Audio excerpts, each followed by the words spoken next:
வண்டாரும் குழலார் வல்லாரும் குழலார் உமைவாரம் மகிழ்ந்தவனே வல்லாரும் குழலார் உமைவாரம் மகிழ்ந்தவனே கண்டார் காதலிக்கும்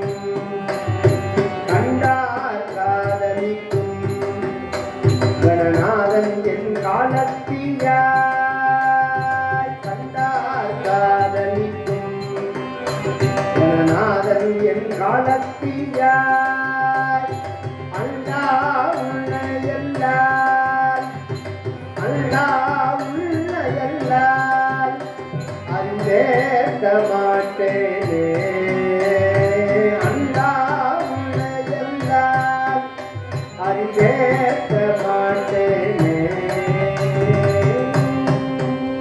கண்டார் காதலிக்கும் சுந்தரமூர்த்தி நாயனார் சொல்றார் பார்த்த மனச பறி கொடுக்கணும்னா என் உள்ளம் கவர் கல்வன்னா ஞான சம்பந்தர் ஜம்புன்னு டிப்டாப்பா அலங்காரம் பண்ணிட்டு தங்க வஸ்திரம் கட்டிட்டு உடம்பு முழுக்க நகையை போட்டுட்டு தலையில மயில் பிரியை சொல்லிட்டு கையில வேணுங்க புல்லாங்குழல வச்சுட்டு ஊதிண்டு ஆளை மயக்கிறது பெரிய விஷயம் இல்லை.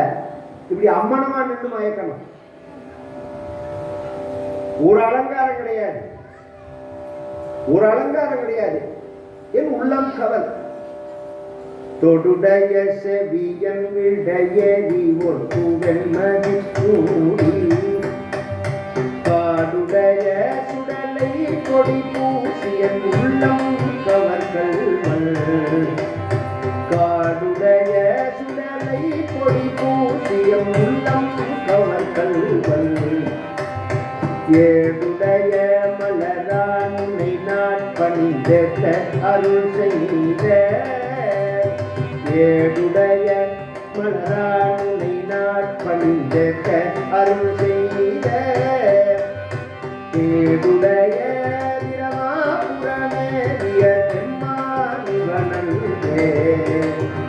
காடுடைய சுடலை பொடி பூச்சி என் உள்ளம் ஒண்ணுமே கிடையாது.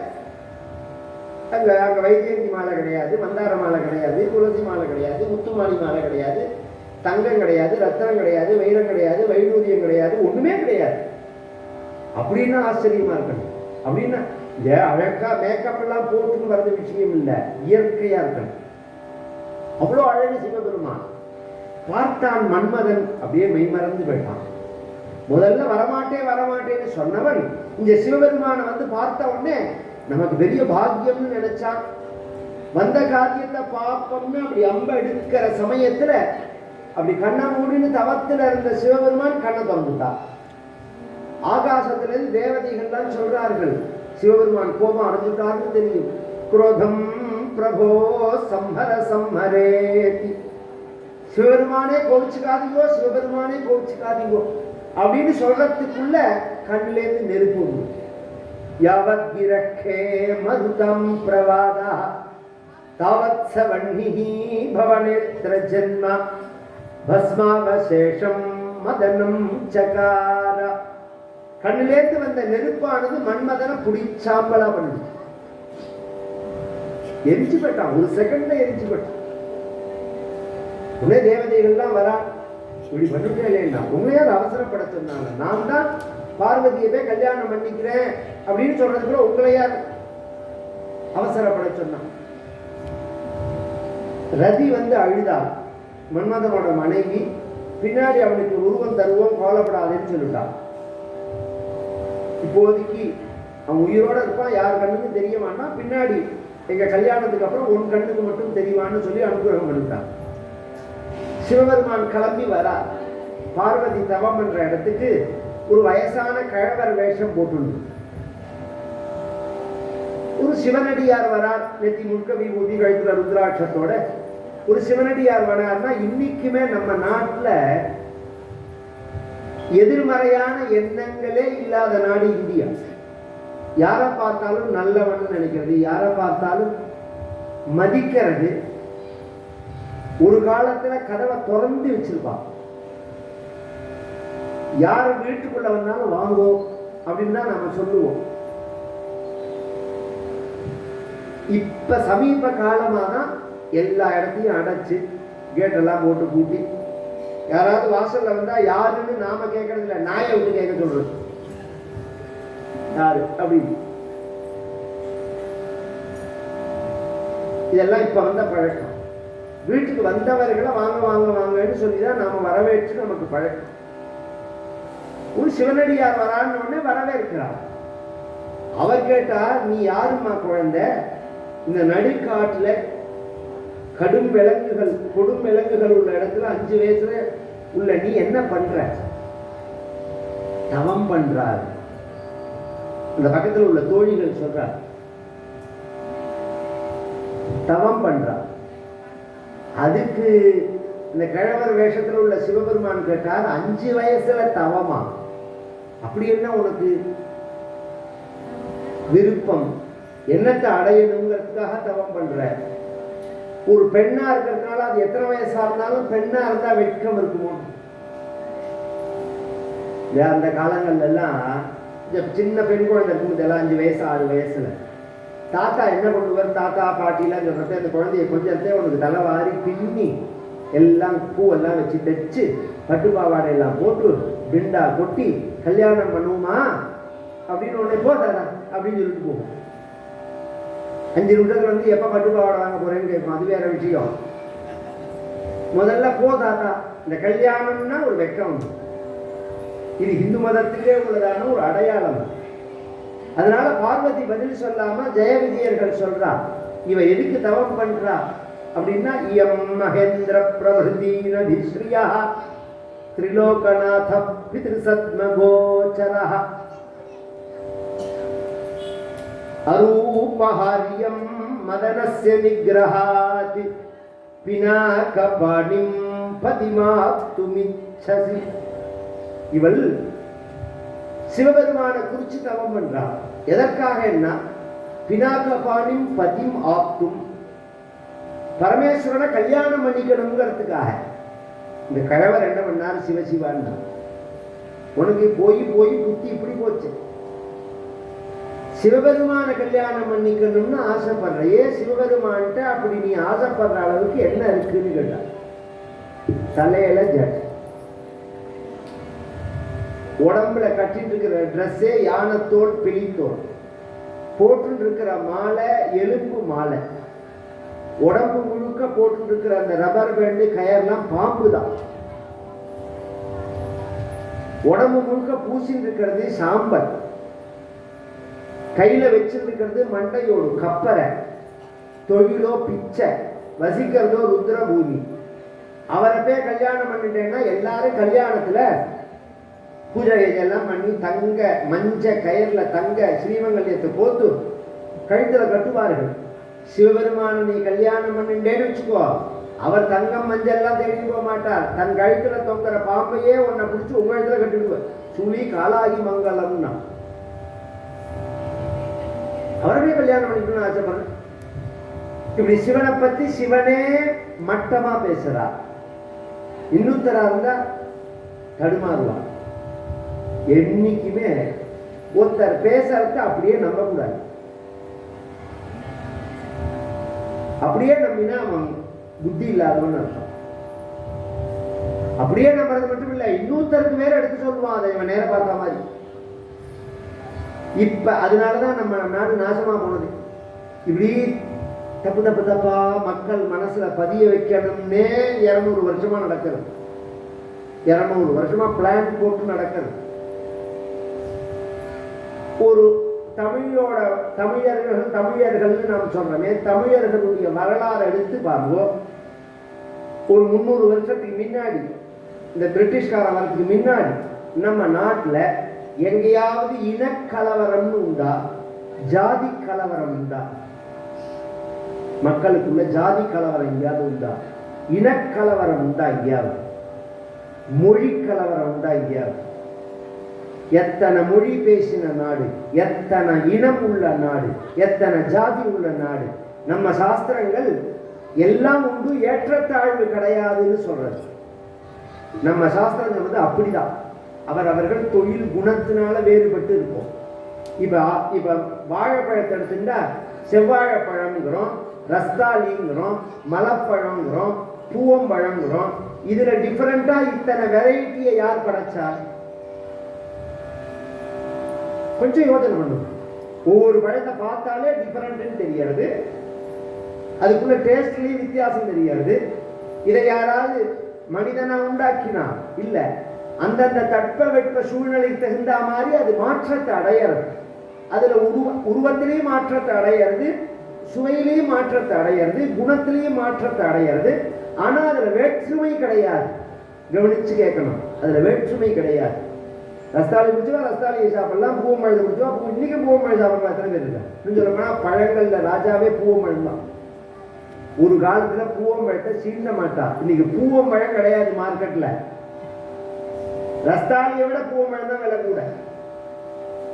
இப்படி எத்தனையோ வித்தியாசம் இருக்கு. இந்த வித்தியாசத்தெல்லாம் மனிதன் படைக்கலையே. அது மாதிரி மனிதனுக்குள்ள அங்கங்க இருக்கக்கூடிய தட்ப வெப்பத்தினாலையும் தொழிலாலையும் குணத்தினாலையும் வேற்றுமைகள் இருந்தாலும் ஒற்றுமை உண்டு. இதுல உயர்வு தாழ்வு கிடையாது. இல்ல ஐயர் பிராமணனை உயர்ந்தவன் சொல்லி யார் சொன்னா? பிராமணன் உயர்ந்தவன் யார் சொன்னா? பிராமணன் சொன்னான். வேத மோதிய வேதியர்க்கு ஒரு மழை, அந்தமன் தாழ் வாழ்க. இது பிராமணன் எழுதினதா அபிராமணன் எழுதினதா? ஏன் எழுதினார்கள்?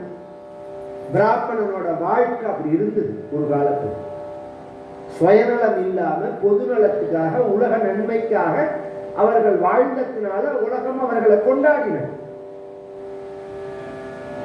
இன்னைக்குமே அப்படி இருக்கிறவர்களை கொண்டாடுறது உலகம்.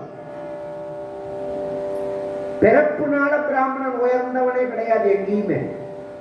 அவனோட சுபாவத்தினாலதான் உயர்ந்தவன், பக்தியினாலதான் உயர்ந்தவன், குணத்தினாலதான் உயர்ந்தவன். இந்த பக்தியினாலதான் குணத்தினாலதான் ஒரு மனிதன் உயர்ந்தவர்ங்கிறதுக்கு ஒரு சின்ன உதாரணம் சொல்றேன். எது உண்மைங்கிறதுக்கு. இந்த நாயன்மார்கள் சரித்திரம் எத்தனை வருஷம் இருக்கு? 1500 வருஷமா, குறைஞ்சபட்சம் அதுக்கு மேலதான். சுந்தரமூர்த்தி நாயனாரோட கதையே 1200 வருஷம் முன்னாடி. அதுக்கு முன்னாடி தான் மற்ற நாயன்மார்கள் கதை. கண்ணப்ப நாயனார் கதையெல்லாம் 3000 வருஷம் முன்னாடி நடந்தது. இன்னைக்கு சிவங்கோவில்ல 63 நாயன்மார்கள், 9 துகையடியார்கள், 72 பேரை வச்சு சிவபெருமானுக்கு சமானமா பூஜை பண்றது யாரு? ஒரு பிராமணர். ஒரு பிராமணர் பூஜை பண்றார். அந்த நாயன்மார்கள்ல இவர் ஹரிஜன், இவர் கோனார், இவர் இடையர், இவர் சக்லியர், இவர் வெள்ளாளர். யாராவது அப்படி சொல்லியா பேசணும்? இவர் நந்தனார், இவர் நாவுக்கரசு நாயனார், இது கரைக்காலம்மையா இருக்கு அப்படின்னு தான் நான் சொல்றேனே தவிர ஜாதிய போட்டது நீங்க தான். நாங்க கதை சொல்றதே அப்படி சொல்றது கிடையாது. கோவில்ல சொல்லும் போதும் அப்படி சொல்றது கிடையாது. கோவில்ல சிவபெருமானுக்கு சமானமா வச்சு பூஜை பண்ணினத்துல இருந்தே எதுக்கு முக்கியத்துவம் கொடுத்தோம் நாமேன்னு தெரிஞ்சுக்க வேண்டாமா? இந்த குணத்துக்கு தான் முக்கியத்துவம். அந்த குணத்தினால யார் உயர்ந்த நிலைக்கு வந்தாலும் அவர்கள் உயர்ந்தவர்களே. சங்கநிதி பதுமநிதி இரண்டும் தந்து இத்தரணியோடு வாழால தருவரேனும் மங்குவார் அவர் செல்வம் மதிப்போமல்லோ மாதேவர்க்கே காந்தரல்லல் ஆகில் அங்கமெல்லாம் குழைய அழுதொழு நோயராய் உரித்து தின்னும் புலையரேனும் கங்கைவார் சடைக்கு அன்பராகில் அவர் கண்டீர் நான் வணங்கும் கடவுளேங்கிறார் அப்பர் சுவாமிகள். அப்பர் சுவாமிகள் சொல்ற வார்த்தை அது. சடை அவன் ஹரிஜனனா இருந்தாலும் சரி, அவன் புலையனா இருந்தாலும் சரி, தொழில் நோயா இருந்தாலும் சரி, சிவபெருமானுடைய பக்தனால் தான் அவன் தான் நான் வணங்குறவன்கிறான். அதனால இந்த ஜாதிக்கு மதிப்பே கிடையாது.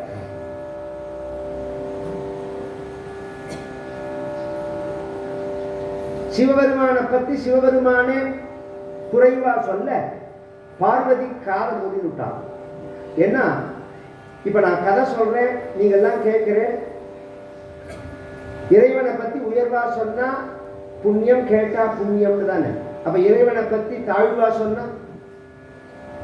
சொன்னா பாவம் இல்லை, கேட்டாலும் பாவம். இந்த 2 எழுத்து கட்சிக்காரன் மீட்டிங் போட்டுனா என்ன பேசுறான்னு பார்த்துட்டு வரேன்னா அப்படின்னு போய் கேட்டாலே பாவம் தான். ஏன்னா நீ போய் கேட்டால் அந்த நிந்தையை நீ கேட்கறதே பாவம் தானே. இப்ப இந்த கடையில உட்கார்ந்து இருக்கிறது எப்படி புண்ணியம்னு நினைச்சுதானே உட்கார்ந்துருக்கேன். இறைவனை கொண்டாடினா அந்த வார்த்தையை கேட்டா புண்ணியம்னு தானே உட்கார்ந்துருக்கோம். அப்ப வெசு கேட்டா பாவம். அதனால காதை பொத்து விட்டான். நிவரியதா மாலி கிமப்பியம் வட்டு பிடிச்சி கழுத்தை போட்டு தள்ளுன்னா. அப்புறம் திரும்பி பார்த்தா சிவபெருமானா இருக்க, இது என்ன விளையாட்டுன்னா, நாம இன்னொருத்தர் பேச்சை கேட்டு குழம்பக்கூடாது, நாம தெளிவா இருக்கணும் அப்படிங்கிறதுக்காக தான் பகவான் டெஸ்ட் பண்றான். சிவபெருமானே வந்திருக்கான்னு சிவபெருமான் சொன்னார், வா அப்படியே கைலாசம் கிளம்பலாம்னா. இது என்ன விளையாட்டுன்னாலும், நான் பைக் எடுத்துன்னு வரேன், ராத்திரி போட்டி இதுக்குன்னு வந்துடும், அப்படியே 2 பேரும் ஓடி போடலாங்கிற மாதிரி. இது என்ன விளையாட்டு, இது என்ன கல்யாணம்? இப்படிலாம் நான் கல்யாணம் பண்ணிக்க மாட்டேன், முறைப்படி தான் கல்யாணம் பண்ணிப்பேன் அப்படின்னு சொல்ல சிவபெருமான் பிரியத்துல சொன்னான். உடனே சிவபெருமான் போய் சப்த ரிஷிகளை அனுப்புறான். ஏன்னா பொண்ணு கேட்கறது தான் ஹிந்து கல்யாணம்னா 5 விஷயம் எல்லாரும் தெரிஞ்சுக்கலாம், எல்லாருக்கும் பொதுவானது. இது ஐயர், செட்டியார், வன்னியர், படையாச்சி, இந்த வித்தியாசமே கிடையாது, எல்லாருக்கும் பொதுவானது 5 விஷயம். கல்யாணம்னா வாக்தானஞ்ச பிரதானஞ்ச வரணம் பாணி பீடனம். சப்தபதி, பொண்ணு கேட்கணும், பொண்ணு தரேன்னு சொல்லணும், பொண்ணை கன்னிகாதானம் பண்ணி கொடுக்கணும், கையை பிடிக்கணும், 7 அடி எடுத்து நடந்து வைக்கணும். இது எல்லாருக்கும் பொது, யாரா இருந்தாலும். மற்ற காரியங்கள் வேணா மாறுபாடா இருக்கும், மற்ற காரியங்கள்ல வேணா வித்தியாசம் இருக்கலாமே தவிர, இன்னைக்குமே பரிசம் போடுறதுன்னு சொல்லுவாங்க. நான் பிராமணன், பரிசம் போடுறது முறைப்படி பொண்ணு கேட்கணும். சப்தரிஷிகள் கேட்கிறார், ஹிமவான் சரின்னுட்டார், பார்வதியோட அம்மா மேல ஒத்துக்க மாட்டேன்னுட்டான். என் பொண்ணு பிறந்த தேதி, பிறந்த டைம், பிறந்த ஊரு, ஜாதகம் தர சிவபெருமானுக்கு கொடுப்போம். சிவபெருமானுக்கு ஏதாவது ஜாதகம் இருக்கா? அவருக்கு என்ன வயசுன்னு சொல்ல முடியுமா? எப்படி நான் என் பொண்ணை தருவேன்? அப்புறம் அவள்லாம் சொன்னா, அருந்ததி தான் சொன்னா, அப்படிலாம் சொல்லாத, என்றும் 16 வயசு மார்க்கண்டையனுக்கு கொடுத்தவர். அது மட்டும் இல்ல, சில பேர் நீண்ட ஆயுளோட இருப்பார், உடம்பு முழுக்க வியாதியோட லொக்குலொக்குன்னு இருந்து கூணி நம்பது கூட. அப்படி இல்ல, யுவா நமதி சுந்தரம் ஜாயேத் கல்பதரோர் மூலே. சிவபெருமானை பத்தி சொல்லும் போது எப்படி இருப்பான் சிவபெருமான் அப்படின்னா, சுத்த ஸ்படிக சங்காசம் திரிநேத்திரம் பஞ்சவக்ரஜம் கங்காதரம் தசபுஜம். எப்படி இருப்பான்? 16 வயசா இருப்பான் பகவான். ஸ்படிகம் மாதிரி இருக்கும் உடம்பு, யுவானம் அதி சுந்தரம், அவ்வளவு அழகா இருப்பான். அப்படிலாம் சொல்லி கல்யாணத்துக்கு ஒத்துனுட்டார். நந்திகேஸ்வரரை விட்டு எல்லாரையும் கூப்பிட சொன்னான் சிவபெருமான். தேவதைகள்லாம் கூப்பிட்டு எல்லா தேவதைகளும் கைலாசத்துக்கு வந்துட்டார். எல்லாரும் கல்யாணத்துக்கு பொதுவாக இதெல்லாம் ஒரு பழக்கம். புள்ள வீட்டுக்காரங்களோட சேர்ந்து வருவார்கள், பொண்ணு வீட்டுக்காரர்கள் அப்படிதான் வருவார்கள் அந்த காலத்துல. அது மாதிரி தெய்வங்கள்லாம் பிரம்மா, விஷ்ணு, இந்திரன், அவர்களை மற்ற தெய்வங்கள்லாம் கைலாசம் வந்துட்டா. எல்லாம் டிப்டாப்பா அலங்காரம் பண்ணிட்டு வந்திருக்கா. சிவபெருமான் எப்படி இருக்காருன்னா அப்படியே இருக்கார். தலையில ஜடை, யானைத்தோல், புலித்தோல், அஸ்திமாலை, பிரம்மகபாலம், சுடுகாட்டு சாம்பல், அன்றுகண்ட மேனிக்கு அழிவில்லாம. மகாவிஷ்ணு பார்த்தா டிப்டாப்பா மாப்பிள மாதிரி ட்ரெஸ் பண்ணி வந்திருக்கார். இவர் அப்படியே உட்கார்ந்துருக்கார்.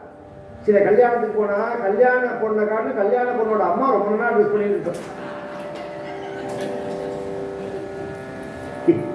இது கல்யாணம் பொண்ணா, அது கல்யாணம் பொண்ணாண்டே புரியாது. அது மாதிரி மாப்பிள மாதிரி மகாவிஷ்ணு நிற்கிறார். இவர் பேசாம இருக்கார். என்ன நந்திகேஸ்வரா, கல்யாணத்துகள் எல்லாம் போட்டு இவர் கிளம்பவே இல்லையே, ட்ரெஸ் பண்ணிக்கவே இல்லையேன்னா யார் சொல்றதுன்னா, சிவபெருமானை பார்த்து யார் ஆர்டர் பண்ண முடியும்? ஏன்னா ஈசான சர்வ வித்யானாம் ஈஸ்வர சர்வபூதானாம் பிரம்மாதிபதர், எல்லாத்துக்கும் மேல டாப் இல்லையா? அதனால ரெக்வஸ்டா தான் சொல்லலாம், ஆர்டரா சொல்ல முடியாது. அதனால மகாவிஷ்ணு மட்டும் என்ன பண்ணினா, அதையும் நீங்க ட்ரெஸ் பண்ணிக்கோங்கன்னு சொல்லல, அவர் கழுத்திலேருந்து ஒரு சங்கியை கட்டி வச்சார் சிவபெருமான் பின்னாடி. என்னதுன்னா, கல்யாணத்துக்கு கிளம்பலாமான்னா கிளம்பலாம்னா. சங்கிலி என்னதுன்னா, நீங்க ரொம்ப அழகா இருக்க, இந்த சங்கிலியை போட்டுட்டா இன்னும் அழகா இருப்பீங்க. நம்மளை ட்ரெஸ் பண்ணிக்கோன்னு மறைமுகமா சொல்றாருன்னு நினைச்சுட்டு இப்படி கண்ணை மூடி ஒரு தடவினான் சிவபெருமான். சுந்தரேசம் சுந்தராஸ்யம் சுந்தராயதலோச்சனம் சுந்தராபியாம் புஜாபியாஞ்ச சுந்தராவயவை கிருத்தம். சுந்தரம் அப்படின்னு சம்ஸ்கிருதத்துல சொன்னா அழகுன்னு அர்த்தம். சம்ஸ்கிருதத்துல சுந்தரம்னா அழகு. சுந்தரேஸ்வரன் யாருக்கு பெயர்? சிவபெருமானுக்கு தானே பெயர். உலகத்திலே அழகானவன் சிவபெருமான் தானே. இருந்தாலும் மகாவிஷ்ணு கொடுத்த சங்கிலியை போட்டுக்கிறார். அதுல இருந்துதான் கல்யாணத்துல இரவல் சங்கிலி போடுறதுங்கிற பழக்கமே இன்னைக்கு மாறி போயிட்டது. ஒரு காலத்துல மாப்பிள்ளை அழைப்புக்கு அந்த காசி யாத்திரைக்கு வரதே இரவல் நகை போடுவா. யாராவது வயசானவாளுக்கு ஞாபகம் இருக்கலாம். ஒரு பாட்டி கழட்டி வந்து ரெட்டவள சங்கிலியை போடுவா கழுத்துல. ஏன்னா வெறும் அவன் என்ன நகை போட்டிருந்தாலும் இரவல் நகை போட்டுன்னு வரணும். இது மகாவிஷ்ணு தான் காமிக்கிறார். இந்த நகையை போட்டுட்டா அந்த பாம்பெல்லாம் என்ன பண்றது, குடிவாதம் முடிக்கிறது நானும் வருவேன். பகவான் சொன்னார் நீங்கள்லாம் வரக்கூடாது. ஏன்னா இவருக்கு எல்லாமே பாம்பு. தலையில கட்டிக்கிற ரப்பர் பேண்டும் பாம்பு, கழுத்துல போட்டு இருக்கிற ஷார்ட் செயினும் பாம்பு, லாங் செயினும் பாம்பு, டாலரும் பாம்பு, கங்கணமும் பாம்பு, பிரேஸ்லெட்டும் பாம்பு, மோதிரமும் பாம்பு, இடுப்பு பெல்ட்டும் பாம்பு, கால் வளையமும் பாம்பு. இத்தனை பாம்போட போனா யாராவது சாப்பிட்டு சரியா வருமா? நீங்க எல்லாம் இருக்கும் அப்படின்னு எல்லாத்தையும் அவிழ்த்து விட்டான். அதுல ஒரு குட்டி பாம்பு, ரொம்ப செல்ல பாம்பு. அது நான் போகவே மாட்டேன், நான் வரத்தான் வருவேன், என்னை விட்டுட்டு போகக்கூடாது. ரொம்ப செல்லம் அது. அதனால பகவான் என்ன பண்ணார், உன்னை மட்டும் அழிச்சு போறேன் சமத்தார்த்தம். நான் என்ன பண்ணுவேன், உன்னை கழியலை கட்டின்றுவேன். கட்டிண்டு உன் தலையை அப்படி உள்ள விட்டு சொருகி வச்சுக்குவேன். உன் தலையை நீ இழுக்கவே கூடாது. நான் எப்ப தலையை தூக்கலாம், உன்னோட சொந்தக்காரால நீ பார்த்த உடனே தலையை தூக்கும், அது வரணும் தலையை தூக்காது அப்படின்னு சொல்லிட்டார். அதுவும் ஓகேன்னு சொல்லிட்டோம். அதை எடுத்து கையில கட்டின்னு வந்துட்டார். வந்தா ஹிமாச்சலத்துல மாப்பிள்ளை அழைப்பு அது அதிசயமா நடக்கிறது. முன்னாடி ஊர்வலமா வரவாடெல்லாம் காமிச்சு, இந்திரனை காமிச்சு, சந்திரனை காமிச்சு, பிரம்மாவை காமிச்சு, விஷ்ணுவை காமிச்சு, இவர் சிவனா இவன் சிவனான்னு இவர் கேட்கிறார். மேன பக்கத்துல இருக்கிற அருந்ததினு சொன்னா இவர் இல்லை இவர் இல்லை, பின்னாடி சிவனை பாருன்னா பிரமிச்சு போயிட்டான். இவ்வளோ அழகான கல்யாணம் பண்ணினா வந்தா அந்த கல்யாணத்துல பிரம்மா தான் கல்யாணம் பண்ணி வைக்கிறார். புரோஹிதரா இருந்து வாத்தியாரா இருந்து பிரம்மா தான் பண்ணி வைக்கிறார். கல்யாண மண்டபத்துல வந்து உட்கார்ந்துட்டான் சிவபெருமான். உட்கார்ந்துட்டா கல்யாணத்துக்கு மண்டபத்துக்குள்ள எல்லாரும் வரா. வந்தா சிவன் பக்கத்துல வரவேற்பு கொடுக்கறதுக்கு சொந்தக்காராலே கிடையாது. இப்ப பார்வதி பக்கத்துல எல்லாரும் இருக்கா. வாசல் இருந்து சந்திரன் குங்குமம் கொடுத்து வாங்கன்னு சொல்லலாம். சிவன் பக்கத்துல ஒருத்தருமே கிடையாது. அதனால இவரே மனையில உட்கார்ந்துட்டு கம்பேன மூர்தனா சதபத்ரயோனிம் வாசாஹதிம் ருத்ரஹணம் ஸ்மிதேன ஆலோக மாத்ரேன சுரான சேஷான் சம்பவயமாச யதா பிரதானம். அந்த வரவேற்ற விதத்தை சொல்றான் காளிதாசன். அவ்வளோ அழகு. சிவபெருமான் பிரம்மா வந்த உடனே கம்பேன மூர்தனா தலையாட்டி அப்படின்னா பிரம்மாவுக்கு அதுதான் மரியாதை. சதபத்ர யோனிம் வாசாஹதிம். விஷ்ணு வந்த உடனே வாங்குவோம்னா பிரம்மாவுக்கு தலையாட்டுவது மட்டும்தான். விஷ்ணுவுக்கு தலையும் ஆட்டி வாங்கோன்னு சொன்னார். ஏன்னா அவரை விட இவர் கிரேடு கூட. ஏன்னா கிரேடுக்கு தகுந்த மாதிரி உபச்சாரம் இருக்கணும். அடுத்தது இந்திரன் வரான். ஸ்மிதேன சிரிச்சார். அவனை பார்த்து சிரிச்சதே வாங்குவோன்னு அர்த்தம். நம்ம வீட்டுக்குள்ள ஒருத்தர் வந்தாருன்னா வாசல்ல வந்தோடனே இதே வாசல்ல போய் வாங்கோன்னு அழிச்சு வர மாதிரி இருப்பான். இன்னும் சில பேர் வரத்தேவே நம்ம கவனிச்சிருக்கோம். கிட்டக்க வரட்டோம்னு வெயிட் பண்ணிட்டு கிட்டக்க வந்தோடனே போவோம். அழிச்சுட்டு வந்து கையை பிடிச்சி குளிப்பாட்டு ஒரு குலுக்கி வாங்க சார் போய் டிஃபன் பண்ணலாம்னு கொண்டு விடுவோம். உட்காந்து வச்சு டிஃபன் போடணும். இன்னும் சில பேரை வாங்க சார்னு சொல்லிட்டு ஒருத்தரை கூப்பிட்டு போய் நீ போய் டிஃபன் பண்ணி வைன்னு சொல்லுவோம். இன்னும் சில பேர் வந்தாங்கன்னா வாங்கோன்னு சொல்லிட்டு சார் டிஃபன் சாப்பிட்டு வந்துருவோம் நீங்க அப்படின்னு சொல்லுவோம். இன்னும் சில பேர் வந்தாங்கன்னா சிரிச்சுட்டு பேசாம இருப்போம். இப்படியே வந்தவர்களை டிஃபரெண்ட் டைப்ல நாம் வெல்கம் பண்ணணும். இது ஒன்றும் வரவேற்காம இருக்கக்கூடாது. சில பேர் என்ன பண்ணுவான், மொய்க்கு ஆசைப்பட்டு ஊர் முழுக்க பத்திரிக்கை எடுத்து கொடுத்துருவான். 5000 பத்திரிக்கை 10,000 பத்திரிக்கைன்னு. கடைசியில எவன் வந்தான் போனான்னு அவனுக்கே தெரியாது. சார் நான் வந்தேனா நீங்க ஏமா அவன் எவ்வளோ காரியத்தை விட்டுட்டு வரான். உன்னால மனசுல வாங்கிட்டு வரவேற்கிறதுக்கு உனக்கு கெப்பாசிட்டி உண்டுன்னா தான் நீ பத்திரிக்கை கொடுக்கணும், இல்லைன்னா பத்திரிகையை கொடுக்க கூடாது. அவரவர்கள் எத்தனை காரியத்தை விட்டுட்டு வரார்கள். சில பேர் கண்டுக்கவே மாட்டாங்க. அவன் மாட்டுக்கு வந்துட்டு அவனே கொடுத்துட்டு கவரை கொடுத்துட்டு அவனே உயர எடுத்துட்டு அவனே டிஃபன் சாப்பிட்டு பிச்சை எடுக்க வந்துருப்போம். இந்த மாதிரிலாம் நடக்கிறதெல்லாம் இந்த மாதிரி பழக்கமே நமக்கு கிடையாது. இதெல்லாம் புதுசா வந்திருக்கு. வரவேற்கணும், அதுதான பண்பாடு நம்மளோடது. சிவபெருமான் அது மாதிரி வரவேற்கிறார். வந்து பிரம்மா உட்கார்ந்துட்டு யதோக்தமான முறையில பூஜை எல்லாம் பண்ணி வச்சு அந்த கன்னிகாதானம் பண்ணணுங்கிறது. நம்ம ஒரு பெண்ணை கல்யாணம் பண்ணி கொடுக்கும் போது என்ன சொல்லி கல்யாணம் பண்ணி கொடுப்போம்? கன்னிகாதானம்னா தசானாம் பூர்வேஷாம் தசானாம் பரேஷாம் ஆத்மனஸ்ட அப்படின்னு எங்களோட குலமே கரையேறணும்னு தான் கன்னிகாதானம் பண்ணி கொடுப்போம். ஆனா அவங்க ஹிமவான் வந்து அப்படி கன்னிகாதானம் பண்ணல. க்ஷேமாய ஜெக அதாத்ரி ராஜ கன்யாயாக க்ஷேமாய ஜெகதாம் பிராதாத் சம்பவே சர்வமங்கலாம். உலகம் முழுக்க க்ஷேமமா இருக்கணும்னு பார்வதியை கல்யாணம் பண்ணி கொடுக்கலாம். பணிகிரஹே பர்வதராஜ புத்ரியாக பதம்புஜம் பாணி சரோருஹாப்யாம் அஸ்மானமாரோபயத ஸ்மராரே மந்தஸ்மிதம் மங்களமாதனோது கல்யாணராயி பவதோஸ்து பினாகபாணே பணிகிரஹே புஜக கங்கணபீஷிதாயாः சம்பிராந்த திருஷ்டி சஹசைவ நமः சிவாய அர்த்தோக்திலஜ்ஜிதனதம் முகமம்பிகாயாः. பகவான் மங்களன் நான் எடுத்து மாங்கல்ய சூத்திரம்னு பேர். பொதுவாக அந்த தாலி வந்து சம்பிரதாயத்தில் உள்ளது. அதுல போட்டுக்கிற தங்கம் விஷயமே இல்லை, மஞ்ச கயிறு தாங்க முக்கியம். நீங்க தங்கத்துல குந்துமணி போட்டுக்கலாம், கருகமணி போட்டுக்கலாம், இப்படி போட்டுக்கலாம், குண்டா போட்டுக்கலாம், நீட்டா போட்டுக்கலாம், பட்டையா போட்டுக்கலாம், என்னெல்லாம் பண்ணிக்கலாம், ஒண்ணுமே இல்லையா மஞ்சளை கட்டிக்கலாம்.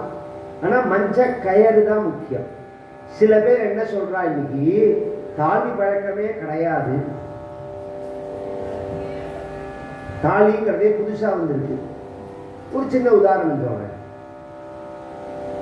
இந்த லலிதா சஹஸ்ரநாமம் அம்பாளுக்கு பண்றோமோ அதுல ஒரு அர்ச்சனை காமேசபத்த மாங்கல்ய சூத்திர சோபித கந்தராயை நமஹ.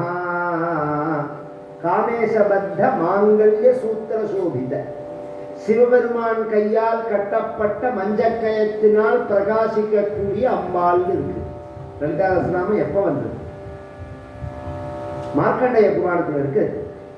பொதுவாக எல்லாரும் இங்க திருமெச்சூர்ல உண்டாச்சு, அங்க உண்டாச்சு, இங்க அதெல்லாம் வாவா சொல்லிக்கிறது. அதுக்குதான் அங்க வந்து அரங்கேற்றம் பண்ணிக்கலாம், ஏதாவது ஸ்தோத்திரம் பண்ணிக்கலாம். இது எப்படியோ யுக யுகமா உள்ள விஷயம் இது. இது வந்து மார்க்கண்டேய புராணத்துல இருக்குது. அப்பேற்பட்டதான ஸ்தோத்திரம் இது. அதுல சொல்லும் போது சிவபெருமான் கழுத்தினா கையால் கட்டப்பட்ட மஞ்சக்கயர் அப்படின்னு சொல்லிட்டா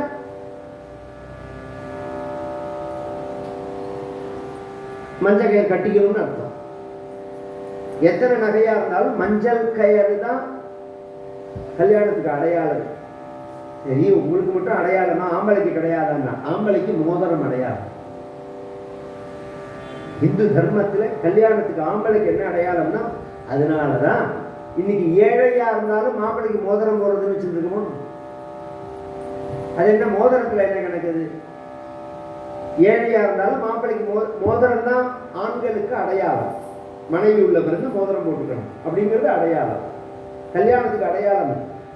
இதை கிறிஸ்துவ மதத்துல ஃபாலோ பண்றாங்க. ஆனா அது ஹிந்து மதத்துல சொன்ன விஷயம். அதனாலதான் சீதையை பார்க்கறதுக்கு ஆஞ்சநேய சுவாமிகிட்ட ராமர் கொடுத்து அனுப்பிச்சது மோதிரத்தை. சீதையோட எத்தனையோ நகை ராமர்கிட்ட இருந்தது. சீதை கழட்டி போட்டு சுக்ரீவன் கொண்டு கொடுத்துருக்கான். நாகம் ஜானாமி கேயூரே நாகம் ஜானாமி குண்டலே நூபுரே துபி ஜானாமின்னு ஆஞ்சநேய சுவாமி லட்சுமணன் வந்து சுக்ரீவன் வந்து காமிக்கும் போது ராமரே சொல்றார், இது சீதையோடதா இல்லையா லட்சுமணா நீ சொல்லு அப்படின்னு. அந்த நகையிலேருந்து உன்னை ராமர் கொடுத்து அனுப்பல, மோதிரத்துக்கு தான் கொடுத்து அனுப்பிச்சார். ஏன்னா ஆண்களுடைய கல்யாணத்துக்குள்ள அடையாளம் மோதிரம், பெண்களோட அடையாளம் திருமங்கல்யம் கயர். பகவான் கழுத்துல கட்டுறான். அடுத்தது பாணி கிரகணம்னு சொன்ன இதுதான் லக்னம், இந்த முகூர்த்தம்னு போடுறமே அதுக்குதான். அப்படி பகவான் பண்ணும்போது இந்த விரல் இப்படி பிடிக்கிறான். கல்யாணதாயி பவதோஸ்து பினாகபாணே. அப்ப என்ன நடந்ததுன்னா இப்படி இந்த கையை பிடிக்கிறதுக்கு பகவான் இப்படி கையை விரிச்சானா, இந்த பாம்பு குட்டி ஒன்ன கட்டிட்டு இருக்காரா, அதோட தலைய முடிச்சு போட்டு இப்படி சொல்றதுக்கு இப்படி சொல்லிட்டா. அது இப்படி தலைய கையோட கையா வச்சு உட்காந்துருக்கு. இப்படி பகவான் கையை விரிச்ச உடனே பகவானோட கை கண்ணாடி மாதிரி இருக்கும், தங்கம் மாதிரி இருக்கும். இந்த 5 விரல்லையும் அதோட உருவம் தெரிஞ்சது. தெரிஞ்ச உடனே அது என்ன நினைச்சது, நம்ம சொந்தக்காரெல்லாம் வந்து நினைச்சது, அது தலையை தூக்கி படம் எடுத்தா. இவர் பிரம்மா மந்திரம் சொல்லி வச்சிருக்கார், பரமேஸ்வரன் வந்து கையை பிடிக்கிறார், பார்வதி தலையை குனிஞ்சுன்னு இருக்கார். கல்யாணதாயி பவதோஸ்து பினாகபானே பாணிகிரஹே புஜக கங்கண பீஷிதாயா. இப்படி தலையை தூக்கி நிற்கிற பாம்பை பார்த்தால் 6 வயசு பார்வதி நடுநடுங்கி போயிட்டான். காட்டுல எங்கேயாவது பாம்பு தவம் பண்ற சமயத்துல வந்ததுன்னா சிவா சிவா சிவா சிவாமல் பாம்பு போயிடும். அதனால அதே ஞாபகத்துல இந்த பாம்பை பார்த்த உடனே சம்பிராந்த திருஷ்டி சகசைவ நம சிவாய நம சிவாயா நம சிவாயா அப்படின்னு சொல்லணும்னு கத்த ஆரம்பிச்சுட்டான்.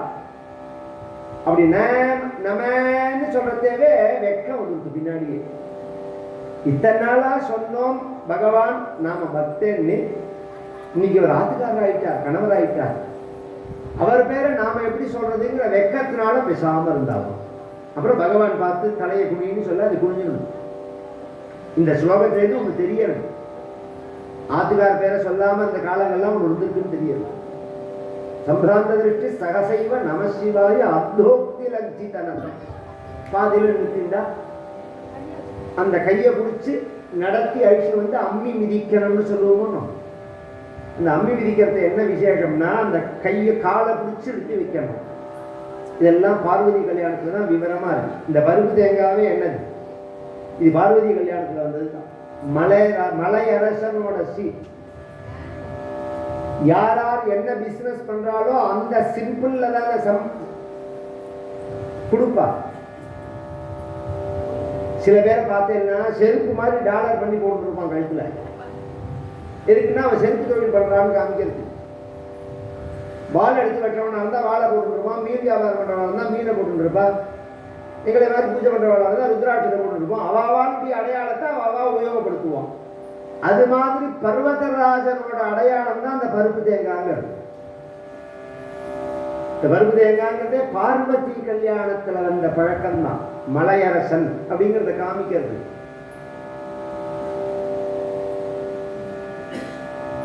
அம்மி மிதிக்கிறாள், அப்படி காலை தூக்கி வைக்கிறாள். பார்வதிக்கு 6 வயசு. வலது கையால வலது கையை பிடிச்சிட்டு இடது கையால வலது கால் எடுத்து வைக்கணும். சிவபெருமான் தூக்குறார், தூக்க முடியல பார்வதிய. பாணிகிரஹே பர்வதராஜ புத்ரியா பாதாம்புஜம் பாணி சரோருஹாப்யா. ஏன்னா அவ்வளோ வெயிட்டா இருக்காவ. ஒரு 6 வயசு குழந்தைக்கு கல்யாண சமயத்துல என்ன வெயிட் இருக்கா? கல்யாணத்துக்கு கட்டுற புடவை வெயிட் கூட இருக்க மாட்டான், பட்டு புடவை வெயிட் கூட இருக்க மாட்டான். இவையே வெயிட்டா இருக்கான்னா பர்வதராஜ புத்திரியான்னா இவ யாரோட பொண்ணு?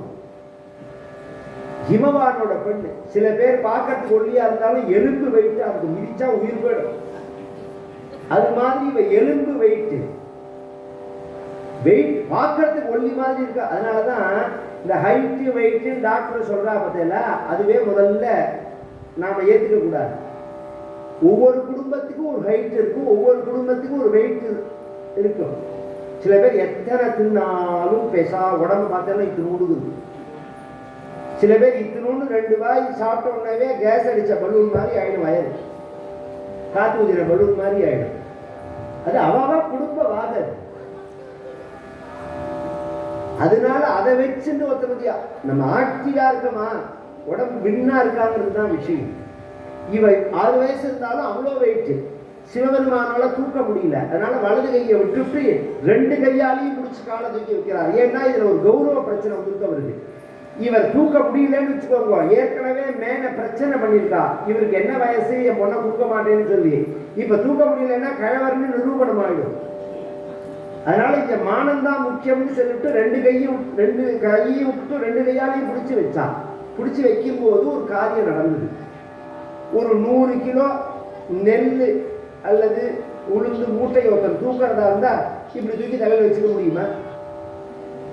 அந்த மூட்டை தூக்குறத கிராமத்தில் சொன்னால் புரியும். இப்படி திண்ணையில வச்சுட்டு கொண்டு வந்து இப்படி முதுகை கொடுத்து அணைச்சு இப்படி பிடிச்சி மூட்டையோட மூட்டை உரசி அதை தூக்கி வச்சாதான்.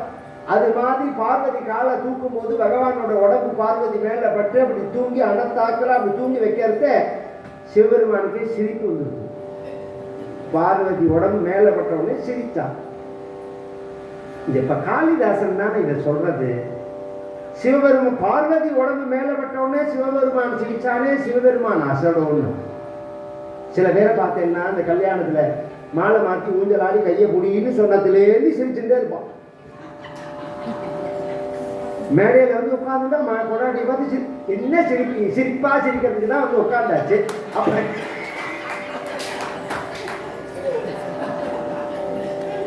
என்ன இப்ப என்ன சிரிப்பு? அது மாதிரி அசடு இல்லை, சிவபெருமான் அசடு இல்லை. அதுக்காக என்ன சொல்றான், ஸ்மராதேகேன்னா மன்மதனை எரிச்சவர். அப்படி உள்ளவருக்கு பார்வதியை தொட்ட உடனே சிரிப்பு வந்ததுன்னா மன்மதனை எரிச்ச சிவபெருமானுக்கே அப்படி ஒரு சிரிப்பை கொடுக்கக்கூடியதான அழகு உள்ளவர் பார்வதி. மந்தஸ்மிதம் மங்களமாதனோ, அம்பாள் அவ்வளோ அழகு. அதனாலதான் மங்களாம்பிகேன்னு ஆச்சாரியார் சொன்னால், உங்ககிட்ட மங்களத்துக்கு ஒரு சாமானும் கிடையாது. யார சிவபெருமானை பார்த்து சொல்றார், உங்ககிட்ட உள்ள எல்லா சாமானும் அமங்கலம். பாம்பு, தோல், எலும்பு, மண்டவோடு, சாம்பல், விஷம், இதுல எதை தொட்டாலும் குளிக்கணும், இதுல எதை தொட்டாலும் ஸ்நானம் பண்ணணும். ஆனா இன்னைக்கு சிவம் சிவம்ங்கிறோம். அதுக்கு என்ன காரணம் தெரியுமா? மங்களாம்பிகை கையை பிடிச்சதுன்னு. அதனாலதான் உனக்கு இத்தனை பெருமை அப்படின்னு ஆச்சாரியார் ஒரு ஸ்லோகத்துல சொல்றா. அது மாதிரி ஆனந்த நகரில அது மாதிரி ஒரு விசேஷம் பார்வதியோட சேர்ந்து பகவான் உமா மகேஸ்வரனா பார்வதி சமேதனா தரிசனம் கொடுத்து சர்வ ஜெகத் பிதாவா சர்வ ஜெகத பிதரோ வந்தே பார்வதி பரமேஸ்வரங்கிறான். அம்மையப்பன்னு பேர் பகவான்.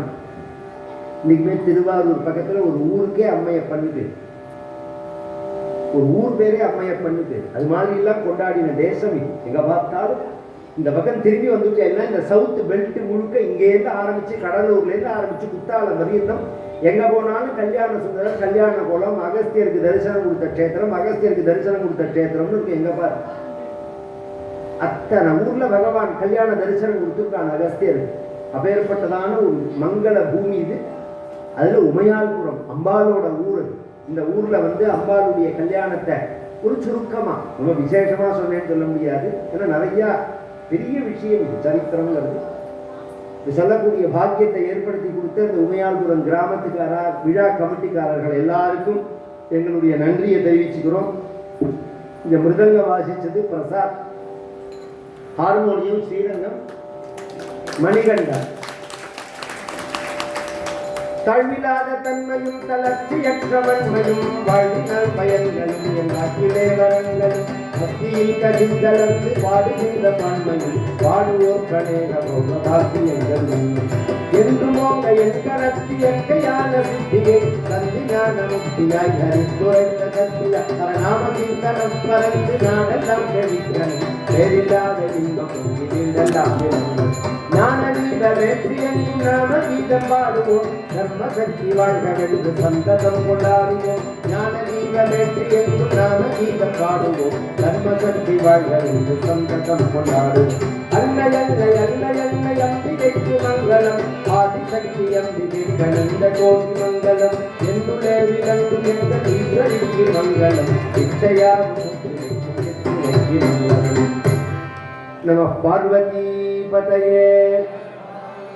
आदिपराशक्ति माता की, सद्गुरुनाथ महाराज की, आंजनेय मूर्ति की।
मौञ्जी भवति ऊर्ध्वैमुञ्जा ऊर्जमेवावृन्धे चित्रानक्षत्रं चित्रं वा यदत्कर्म यदश्वमे तु वा दूर मापदने